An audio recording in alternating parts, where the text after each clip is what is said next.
are full of the future appearing or the coming of Jesus. His theology and his devotion in all of his letters are inconceivable without the understanding of this coming of Jesus.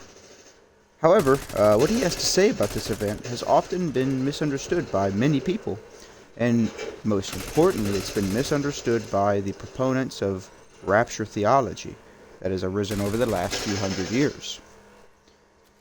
And with this, the word that's usually termed here to talk about this event is the word parousia, the Greek word parousia, which occurs in two of the key passages that most Rapture theology individuals will use to support this. It's used in 1 Thessalonians chapter 4, verses 15, and then it's used again in 1 Corinthians 15, verse 23. And it is found frequently elsewhere in the rest of the New Testament, many times other by Paul also. And it seems quite clear what early Christians knew of the word and what they meant by it. People often assume that the early church used parousia to mean just the literal second coming of Jesus, and that was it. It just in some kind of literalistic fashion, as you see like in 1 Thessalonians 4. Like Jesus coming down on a cloud and people flying upward to meet him. However, neither of these ideas of the word are correct. The word parousia had two meanings in its non-Christian discourse at the time, and both of them seem to have influenced the way Christians viewed the word. The first meaning was the presence of God, or divinity, particularly when the power of this God was revealed in healing. People would suddenly be aware of a supernatural and powerful type of presence, and the word that was used to describe this kind of presence was parousia. Josephus is one with the Jewish historian uses this word when he talks about Yahweh coming to rescue Israel in his commentaries on the Old Testament. God's powerful saving presence is revealed in action. For instance, when Israel under King Hezekiah was miraculously defended by the Assyrians. The second meaning emerges when a person of high rank makes a visit to a subject state, particularly when a king visits some kind of colony of some sort. The word for such a visit is a royal presence, in the Greek parousia. In neither setting we note, obviously but importantly, is there the slightest suggestion of anybody flying around on a cloud, nor is there any hint of an imminent collapse of the space-time universe, as in the end of the world, as many Rapture theologians will try to tell you.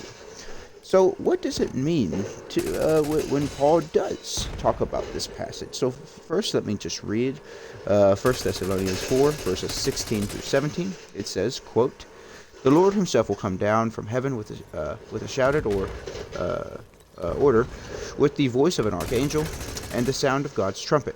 The Messiah's dead will rise first. Then we who are alive, who are left, will be snatched up, raptured, with them among the clouds to meet the Lord in the air.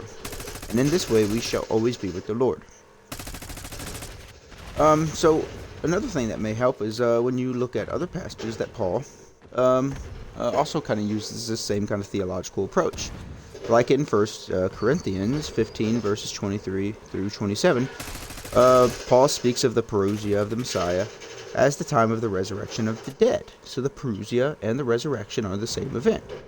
The time when his presence through the secret will become manifest in the conquest of the last enemies, especially death. Then in the verses 51 through 54, he speaks of what will happen to those who at the second coming, who are not dead, they will be changed or transformed.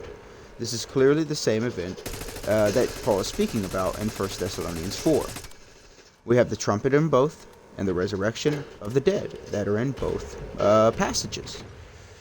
But what about the idea about, being snatched up in the air? Is this something comparable to being transformed, as he talks about in 1 Corinthians? So too, when you compare in, let's say, Philippians chapter 3, verse 21, where the context is quite explicitly ranging Jesus over against Caesar. Paul speaks of transformation over the present lowly body to be like Jesus' glorious body, as a result of an all-conquering power. So, what does it mean then when we get to the passages where you hear about, you know, we meet Jesus in the air and what have you, and Jesus comes on a cloud? Many rapture theologians would merely say that this is the event where, right prior to the tribulation, God takes us and we go to be with Him while the 7-year tribulation happens here on earth. However, I think there's a simpler explanation to this. When looking at it, this is also comparable to, I gave the idea of Caesar from the Philippians 3, as Paul is using that as a clear, he's writing to Roman audiences in these letters, so it makes complete sense why he would do that. But he's also using another kind of Greek metaphor with the coming of the, when it says, meeting the Lord in the air from 1 Thessalonians 4. And this is explicitly shown when you see, or in compare, I should say, to other writings of that day.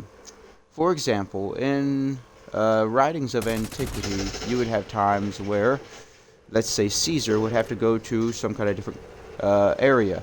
I kind of mentioned this earlier. Let's say a colony. He has to go to a new colony. And Caesar would go to this new colony for whatever reason he has to go and do that particular thing. So then, what would happen is when Caesar was on his way back from that colony, as in coming back to his home state of Rome and whatnot, then what would happen is the people that live in Rome would stop what they're doing and they would all go to meet Caesar on the road back to his home, to Rome. And that's what's happening in 1 Thessalonians chapter 4. It's merely a metaphor. We aren't going to fly in the air to meet him. It's just a metaphor of saying we escort him back to his home, which is earth. So this is a way to kind of go about showing how rapture theology is just not correct. Thank you guys for watching, so like and subscribe for more content like this.